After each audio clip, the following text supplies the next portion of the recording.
A beautiful Thursday, which happens to be the eve to Good Friday, the day when our Lord died for our sins. But we all know that his death brought a ray of hope, because on the cross it was finished, meaning that all our sins were finished. And this is the eve to Good Friday, and therefore it's a happy day. It's a happy evening. And it's my pleasure to welcome you all to this program, Back to Basics, as we continue to usher Good Friday and Easter holiday in. We need to talk about the basics, and understanding them is the best way to go. Particularly for this evening, we want to open up and welcome some of our students, our teenagers who have been in schools. I know most schools have given Easter break. We always used to look up to Easter breaks. And you would find that if your school has not granted that, then some of the students, you just remain unhappy. But most schools honor and grant Easter public holidays and allow students to go back home. And to the parents, sometimes this is the period where schools say go back and bring fees and complete fees. Come back from Easter when you've completed fees. But take heart, because in God, everything is possible. But you're very much welcome. And this is Back to Basics, welcoming all the students from schools and also making the parents stronger, and say, use this moment, use this Easter holiday to make with your family, but also try to live life with your children, understand them, and get to know what they are going through. And that's why this evening we want to focus on teenagers, specifically looking at flags in teenagers. Flags in teenagers. I will definitely explain a little bit more, and definitely with our speaker in the house this evening, Rosemel Chiwuka, who is a counseling psychologist. Together we will delve into exploring flags in teenagers. But first of all, Rosemel, you're very much welcome. Thank you, Moses. This is the first time in 2024. Oh yeah, 2024. Should pull up your socks. With me now. You should pull up your socks. I should. We are in the almost going the fourth month. Yes, but you delayed a bit. I delayed a bit. I take the blame. Okay. You apologize. I apologize. I'm humbled. But anyway, join me to welcome Rosemary Chiwuka. You're very much welcome. Thank you. And since it's your first time, there's no crime saying Happy New Year. Happy New Year to everyone. And you are a woman. March is almost ending, but we celebrated Women's Day. Happy Women's Day. Oh, thank you. Since I got you here, I must say all these things when I have you. Everything has to come up today. Indeed, indeed. But you can go ahead and first greet the viewers and our listeners. Good evening, viewers. And then we'll continue. I'm so honored being here. 2024. Today has been my first program in 2024. And Moses has apologized for taking long to bring me here. I'm happy to be here. We are here to talk about teenagers, our young children, the adolescents. What are the flags that really put them down? I think we are there. Yes, that's where we are. Things that we take for granted. We look at them and we don't put attention onto them, and these are the very things that put our teenagers down. What are those red flags that you really see as a mother, as an auntie, as a caretaker, as a teacher, as a loved one? What are those tiny things that you really see and you don't mind? And at the end of the day, when things go bad, that's when you think about them and you're like, oh, I saw this coming, but I took it for granted. And now it's too late. Exactly. This is where we are. Wow. Looking at the red flags. These red flags, what are that question perturbs our parents, our teachers, and everyone. What are those red flags? When we talk about the red flags, we are talking about the undesirable behaviors. And zero behaviors. Yes. Thank you, Rosemary, to give that general perspective. Before we go deeper into the red flags and understanding the flags in this perspective, I just want to inform everyone that Bethan TV for Health is available for you on GoTV, Star Times, free to air, but also on mobile applications. From mobile app, Airtel TV and Yo TV. But you can also watch it on www.bethanTV.ug. We are also available on X, formerly Twitter, and our handle is BethanTV/UG. And also on YouTube, Bethan Television Uganda. You can always subscribe and hit the notification such that you will never miss any of the program on Bethan TV for Health, the only TV that prioritizes health. So tell a friend, tell everyone that now we are focusing on teenagers.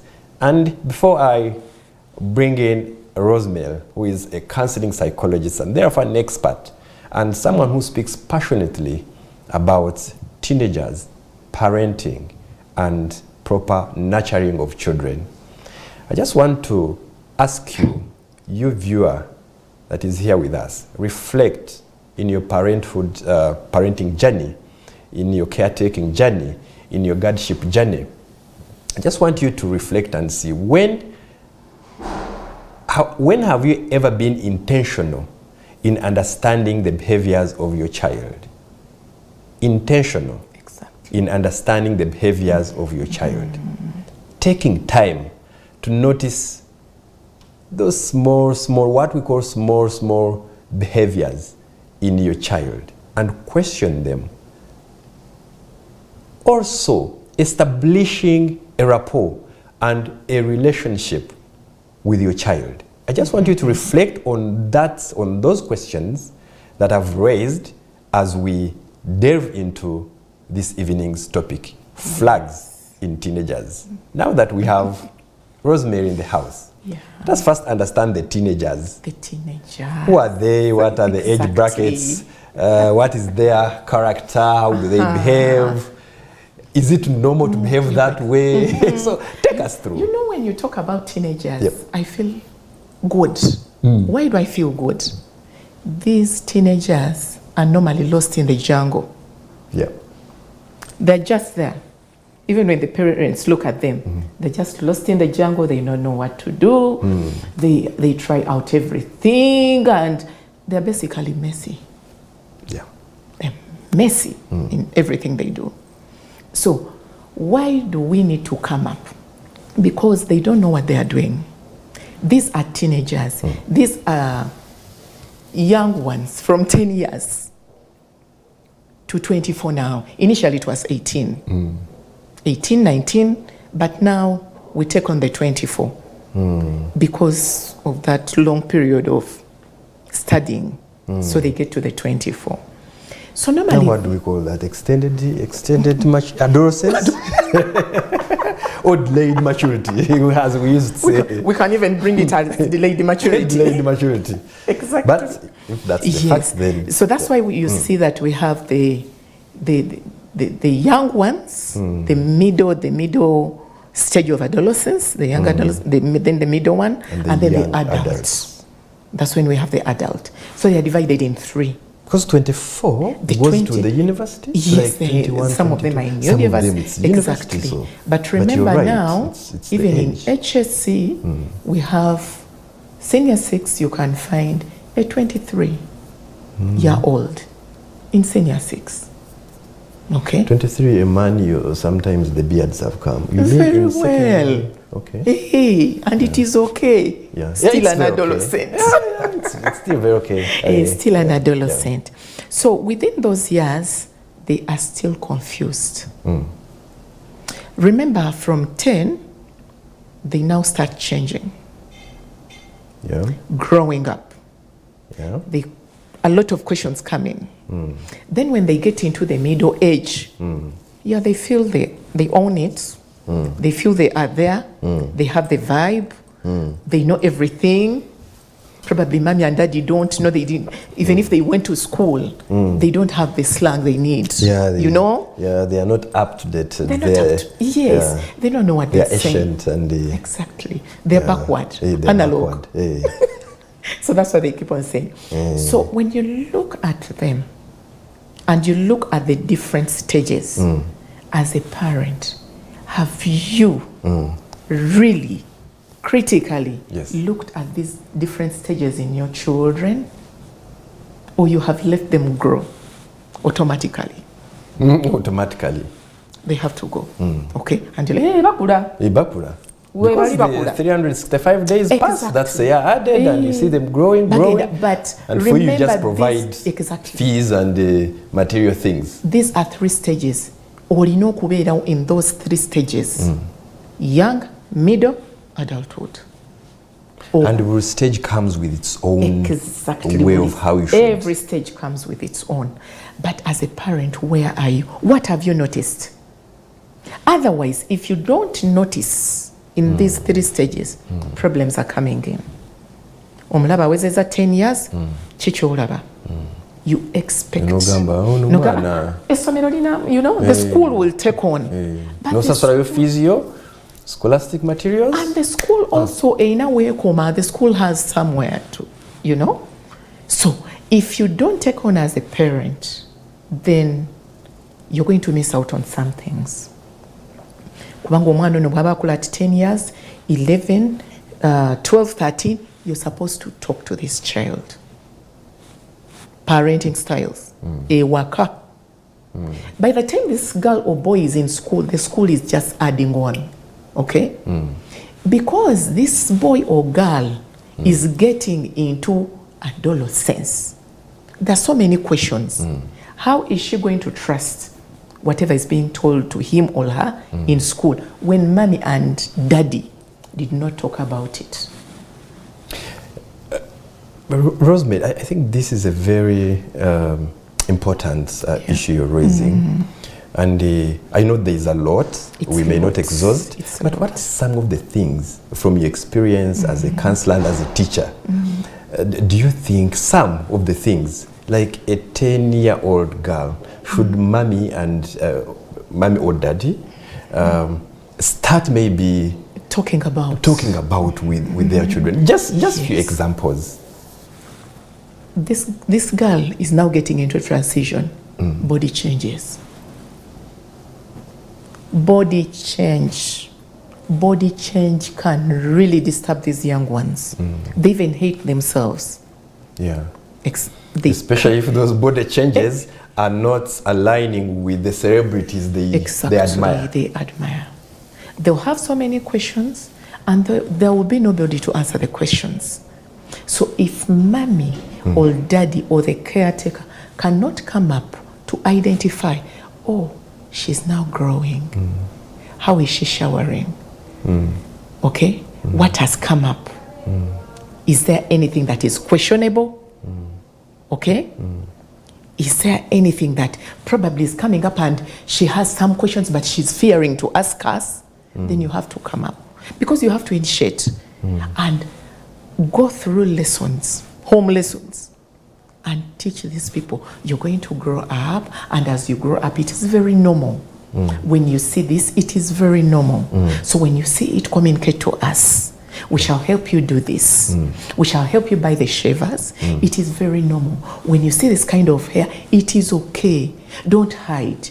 Don't get frightened. Prepare. Don't think you are becoming an animal. Don't think you're becoming an animal. This is when they hate themselves, hide away, isolate, and you keep on asking, what is wrong? If you did not prepare, then problems are going to come in. This is when you have to tell this girl, hey, boys are going to admire. And it is okay for those boys to admire, but it's not okay for you to get into a relationship. So the hormones are just coming up and they're not balancing up. Okay? So you have to come in and prepare this child to receive whatever will come in. Because it must come. It must come whether you like it or not. Now, that's where the problem is. Deny of parents. They keep on denying. But she is growing. And by the time you know it, things have gone. This is why parents keep on saying, Really? Coupling in primary? Yes. It is there. It is happening. But it is happening because these learners were not prepared. They were not prepared. Okay? So if you prepare them, when something happens, it's like, mommy told me about that. My teacher told me about that. Menstruation, it is okay. You a grown-up child, you're growing as a girl, this and this is going to happen. When you see this kind of blood, it doesn't mean that God has cursed you. You don't need to run into the forest and hide. It is very normal. Communicate to us. You are now growing into a real girl. A real girl has to pass through this stage. Okay? So we need to communicate. Otherwise, if we don't communicate, then it traumatizes them. They get anxiety disorders because they keep on asking, what is happening? The fear for the unknown comes in. They don't know what is going on. They're seeing a lot of things. Blood? Why blood? Am I cursed? Remember times as mothers, we keep on saying, if you don't do this, I'll communicate to God and you'll see. Probably mommy has cursed me.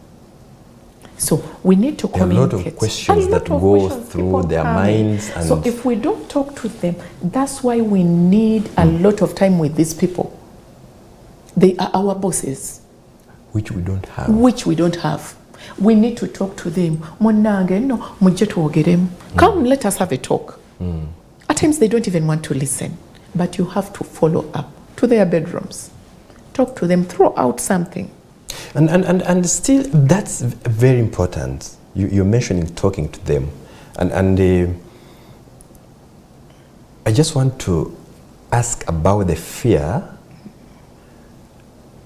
or the lack of that relationship between children and parents. That puts a barrier in communication. Yes.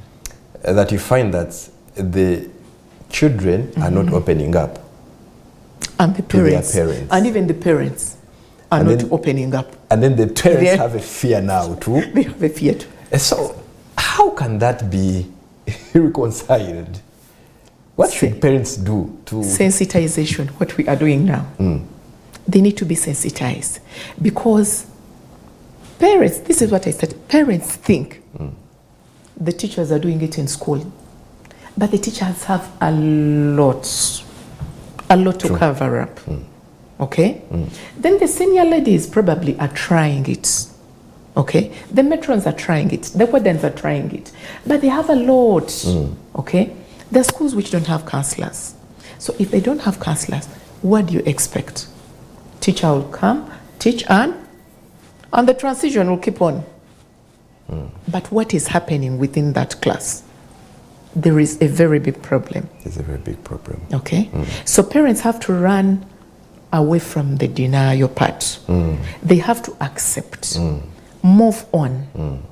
Take on the lead. Let it start with you. Let us start it as parents. True. Otherwise, if we don't start it, that those particular things that the teacher will talk about probably, or the senior lady will talk about, and the learners, because of the peer pressure, remember they are adolescents. Yes, they are. They'll be like, you'll be cut day, you know? But if mommy or daddy put emphasis on it right away from home, they'll be like, oh, mommy talked about it, daddy talked about it, even aunt so and so talked about it, and uncle so and so talked about it. Now the teacher is talking about it. So it is true, it is real. So this learner will pick up. Otherwise, if they hear it for the first time, they'll be like, no. So the communication gap has to be bridged. That's true. And it has to start with us, the parents. And from the younger age, by the way. From the young, because I think another challenge would be if you've never been in your child's life and then at 12 you come and you're like, come here. Now you're going the child will be like, hey, what are you telling me? Like, you're actually a foreigner in her, so or in him. And so, yeah. like you're saying, it's something that should start as early as today. as today when your child is still in the stomach. So you have that friendship. Because when you look even at the development stages, yes. you can talk to your child when she's in the stomach or in the stomach. Yes, you know, yes. they listen. They listen. Yes. You can talk to your child when you're breastfeeding. You're preparing. You can talk to your child when she starts to play around. You communicate. Communication is very important. So if you do those early age relationship and friendship with your child, it's easier to because even communicate what we think are difficult conversations. Wow, thank you very much, Rosemary. You're calling them difficult conversations, but we must face them as parents because, as Rosemary says, communication must be there, and children would want to hear this from their parents rather than the teachers. The teachers are like foreign to these children. So for now, we'll take a break, but then we'll come back and continue. We look at the flags. What are those flags? What are those signs that we should identify in our children? And we know that something is not right and therefore needs attention. For now, let's have a very short break and we'll come back.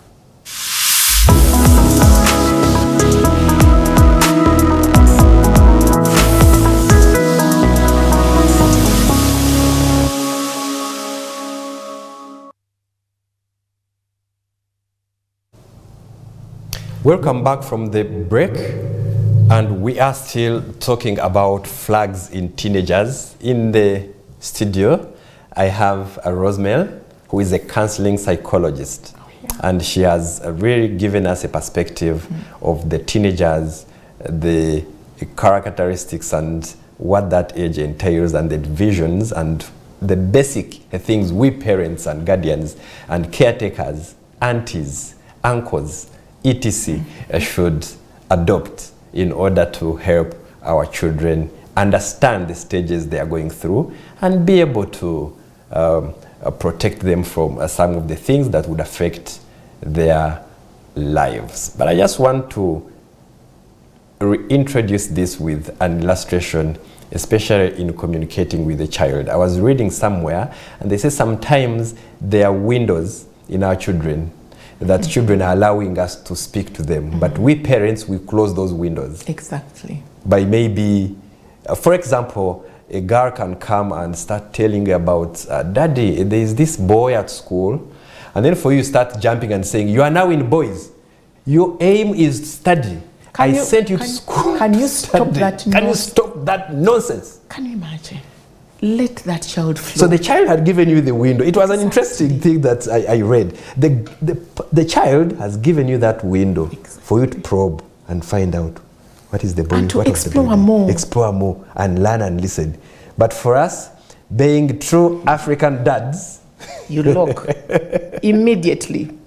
So we lock immediately. This is when you bring this child down and she will never tell you anything. And once they have closed, it's done.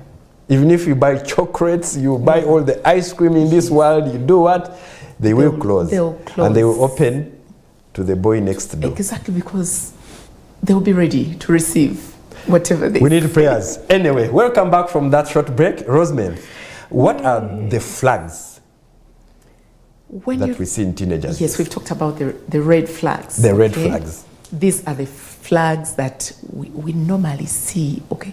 These are the abnormal behaviors that we normally see. Academic performance. As a parent, if you really see a drop in the academic performance of a child, this is a red flag that something is happening behind that. Okay? From P7, 4, 5, 6, 7, or 8 aggregates. Senior one, average 90. And then all of a sudden. Senior one, first term, average 90. Term 2, average 85. Senior 2, first term, average 45. You have to come up. You know. Yes, you just know there is It's not that things are hard. Yes. Not that things are hard, but there is something that is happening. There is something that is taking up the concentration of this young boy. Probably the young boy is seeing a young girl. You get? Probably he is jealousy of, they are normally jealousy. He's jealous of something. Anxiety is coming in. Depression is coming in. Isolation, withdrawal from those things that they really want to do, like sports. They'll withdraw. If this is a girl, she doesn't want to be seen jumping, you know. She doesn't want to be seen running. She now feels herself. Okay. By the way, talk about it. You've mentioned withdraw from things like sports. I used to be a coach of volleyball and netball. Wow. In secondary school. Yes. Yes. Really, Moses? Yes. You know, you have not read my profile properly. But I know there are some students who are hearing at Immaculate Heart that I used to coach. Wow. And you would find sometimes you've identified a group of girls. Yes. Very good. Senior 1, very active. And you're like, these will make it to the school team. But by the time you reach senior 3, you find that those who used to be there, they are no longer interested in training. And the ones actually who were average, they participated more and they are making it the school team. So I've come to realization. I think by then I wish I had talked to you. I would have maybe found more about those students, but these are very many years back. But talk about it.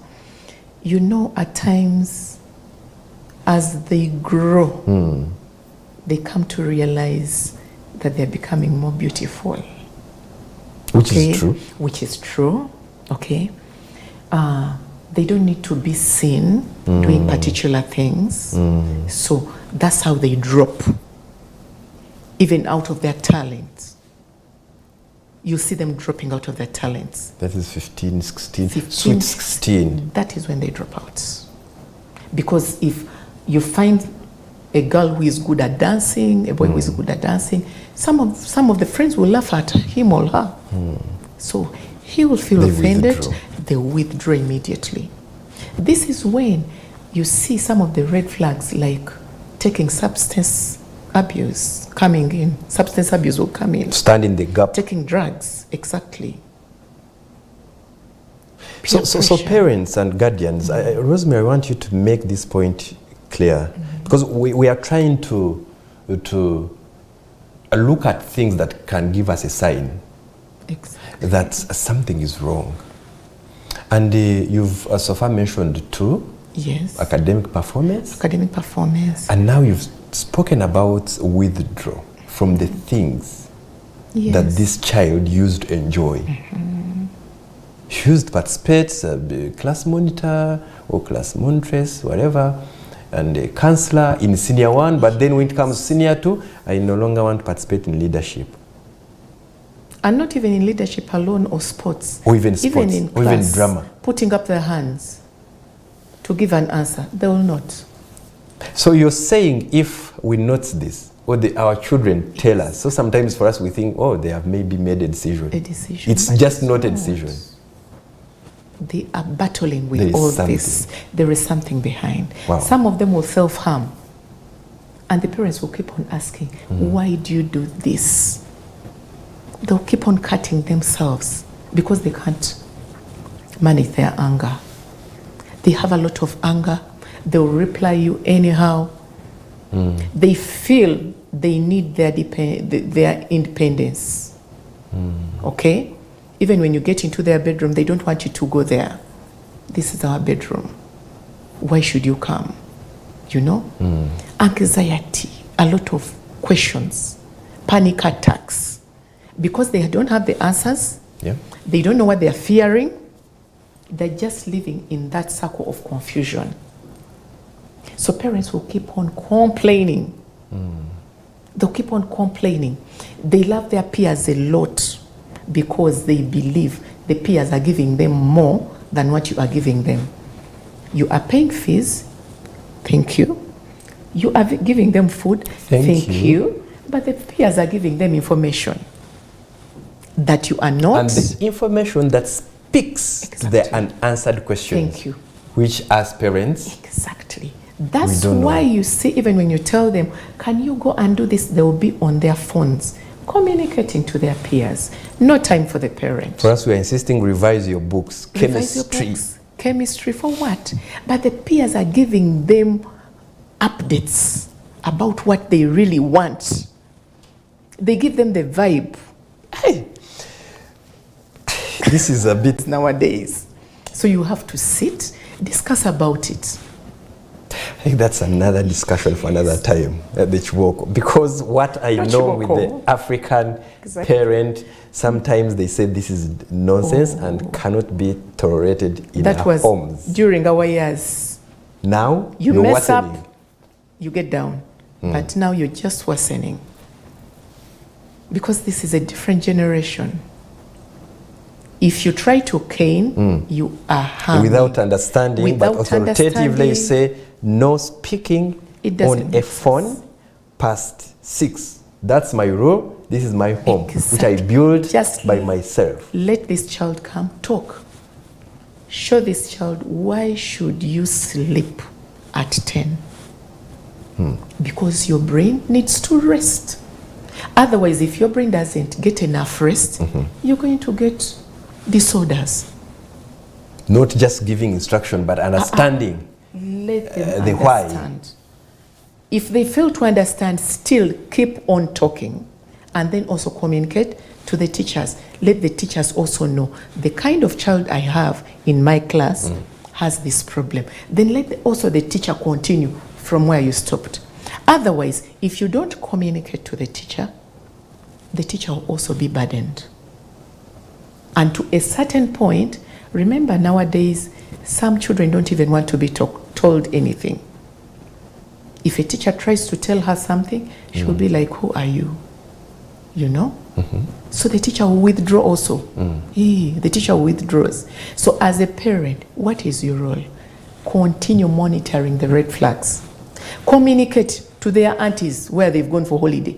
Auntie so and so, I realize she has this, she's going through this. Please monitor. This is how we can help these adolescents. They are just lost in the jungle. We need to come up at every bit of their life. At every bit. They explore a lot. It's one of the red flags, exploring. They want to know what really happens. If I keep on watching this soap on TV, can't I really try out this? What will happen if I try it out? They keep on experimenting. And this is when we end up getting unwanted pregnancies, early marriages. This is when things come Addiction. Addiction. Because he sees people taking drugs, alcohol, and everything, he will be like, let me try it. When he tries it today, he'll keep on trying. And at the end of the day, he's going to be locked in the basket of addiction. And by the time you know it, it will be too late. You'll need to rehabilitate. A lot of money is going to be spent. Okay? Because you did not monitor. You did not monitor. And this is when the parent will come, Mama, I realized he was even declining in his academics. Little did I know he was into addiction. Where were you at that time? Did you communicate to the teacher? Did you find out what kind of peers does he move with? Did you find out the statements? Normally they make simple statements. I'm tired. I'm fed up. I'm lonely. This school is bad. This school is bad. The teachers are like this. Those comments mean a lot. Sit down with this learner. Please, let him tell you, why are you tired? What really makes you tired? Can we share it? Can we go through it? Why is the school bad? Why would you say the school is bad and other learners are there and they are passing? And the school is even performing and it's in papers. Why is the teacher bad? Why? You know? The teacher could be bad because this is a teacher who normally finds this boy in the toilet taking drugs or smoking. That is why the teacher is bad. Okay? And so is bad. Because probably this is the auntie who normally keeps on monitoring when she goes for holiday. And as mommy, you are not doing it. But and so is monitoring.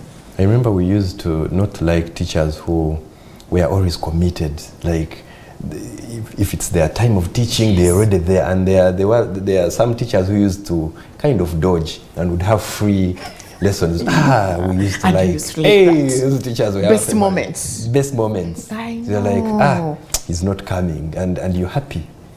Honeymoon. You just enjoy it. just enjoy it.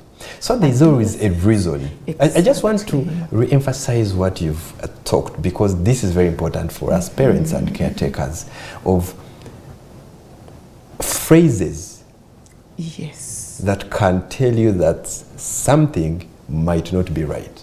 Yes. And you've mentioned things like, I'm tired, the school is bad. The school is bad. I don't like the chemistry teacher. I hate that girl. He doesn't know how to teach. But yet others have been passing. Exactly. You have to come up and dig. Get to the root cause. Why is this teacher bad? Get to the teacher. Find out. How is my boy performing? By the time you realize, probably this is a teacher who is always on your son, trying to make him perform, and the boy takes it in a different way. Okay? Yeah. Normally, they take long to understand people who are helping them. Yeah. They will look at these people as weird people. They will always come to me and tell me, counselor, what is wrong with our parents? It seems they are sick, they are mad. They are always on us, driving us down the lane, okay? We are racing with them, you know, and they hate it. Yet it's the parents who are trying to put them right. Yes. So normally I ask them, do you think your own parent can drop you into a ditch? And they will say no. They would say no. Yes. I think that's a good angle to start with. Because at the end of the day, you're the parents, and there's a very, very deep relationship. Exactly. And love that is there. So everything is not gone. All hope is not gone. Oh no, all hope is not gone. It's not. So that's a very good angle too. Yes. We need to come up, pose questions. You need to pose questions as parents. You need to involve. During our years, we belong to the community. Yes. Every neighbor would be concerned about their neighbor's children. So talking about that, I know we are winding up. Yes. Is it okay if me, Moses, I know that I don't have, yes, these are my children, and my friend or relative, Rosemary, is very good at maybe talking to teenagers, and then maybe it's a gap in me that I may not clearly, even if I have observed and seen some red flags, but I don't have either the knowledge and the art of arresting them. Exactly. Is it okay to engage that friend or a relative to support in that area, or I must learn as a parent? What do you advise? At times, it may be a little hard for you to learn there and then. That's why we need to come up with intervention measures. Resource people who can talk to your child. It's okay to resource. It is very okay. Resource. Okay. So if you're a parent, you're a guardian out there, and yes, we know sometimes from our background and upbringing, and maybe you've not been exposed to parenting seminars, and you're still learning. It's a journey. It's a journey. Rosemary is saying that you can outsource, you can get a resource to support you in that area, to identify the behaviors and help this child, because once that stage is gone, it's very hard to reverse it. There are only regrets. Exactly.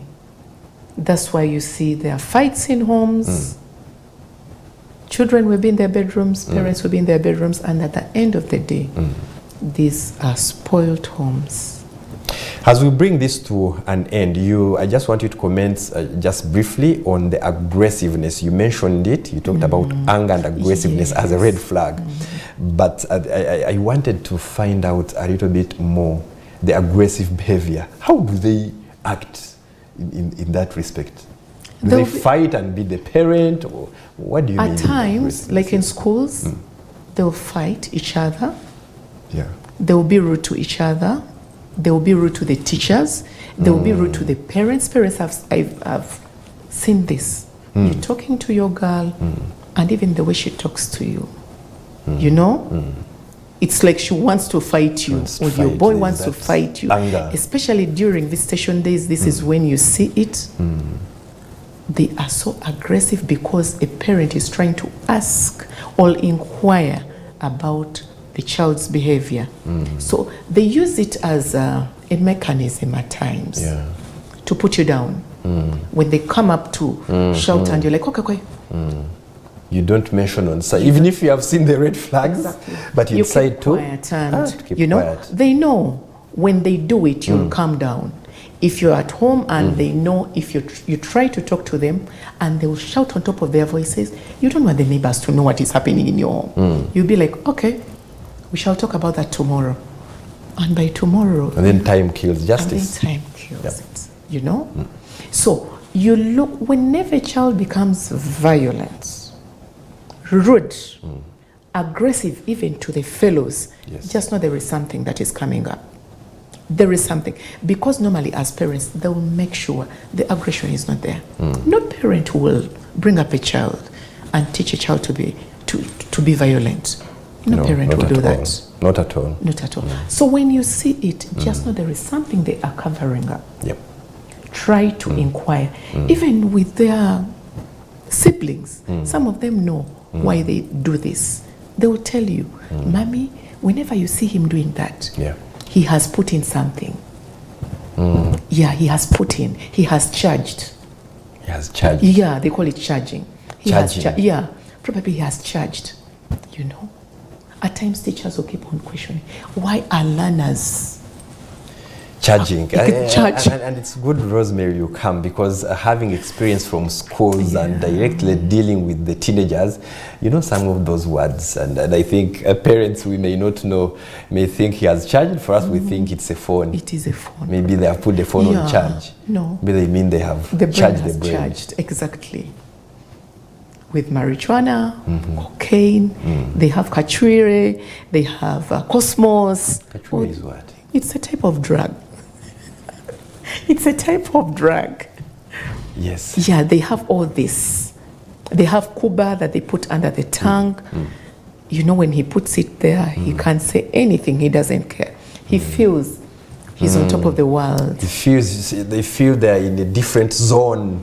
They call it being high. And whether you're a father or mother, they see you as if you're either below them. You're just below them.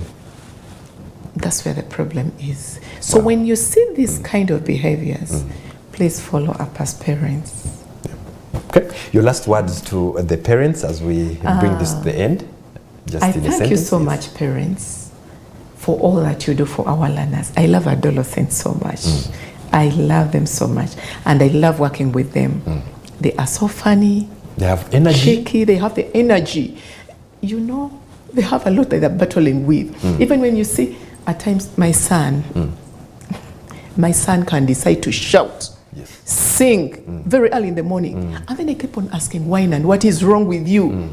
But then when I realize, oh, it's the energy now, you know, they have it. It's the energy, and then I calm down and I'm like, now, come. Let's talk. So parents, I thank you so much for taking care of our learners. Thank you for all that you do for our adolescents. Yes. We really appreciate. Wow. However, take note of whatever they are going through. This is a transition. These are 3 stages they are battling with. Look at them. Monitor them. Please talk to them. Bring them closer to yourselves. If you really can't, there are parents who cannot talk. And they always tell you, counselor, I cannot.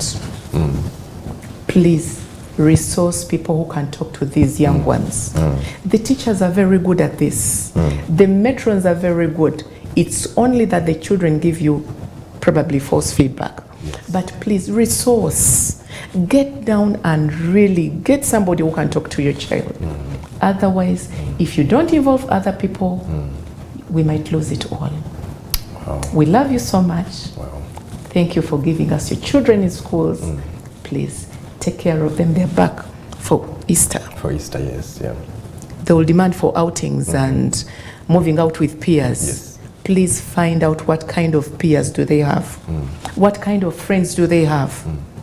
When you go for VDs, try to find out, can you call me your friend? Look at how this friend behaves. The few minutes you're with this friend, it will give you something. You see these friends are just shaking like this. Exactly. Hello, mommy, so and so. Hello. How are you? Hi, mommy. Exactly. You know? So that is what I can tell you. Thank you very much, Rosemary, and thank you for your time. And I send my greetings to my students. Please go ahead. Oh, to my students, Trinity Senior Academy. I love you so much. To the teachers, Emma High, we love you so much. King's School, Trinity Primary, Bokoto, we love you so much. To all the teachers, thank you for the good work. We really appreciate. Wow. And then lastly, greetings to all the birthday boys and girls. March babies. Happy birthday. We love you so much. Happy Easter to all of you. Okay, thank you very much. Words of wisdom and also Easter greetings and wishes. Definitely, this is the right time because we are on the eve of Good Friday, and therefore there is no harm wishing everyone happy Easter season and holidays as you relax. But then as parents, use this time to be with your children and learn. And instead of saying don't, take time to listen. Realize that window that the child is opening for you and ask the whys and listen and understand your child. That's very important from our counselor this evening. Otherwise, thank you very much for tuning in. And Bethan TV for Health is committed through Back to Basics to continue bringing experts in different fields to talk about the principles of life in different aspects. So, never miss to be part of Bethan TV for Health. From Rosemary and I, we say happy Easter. Bye-bye, and see you next time.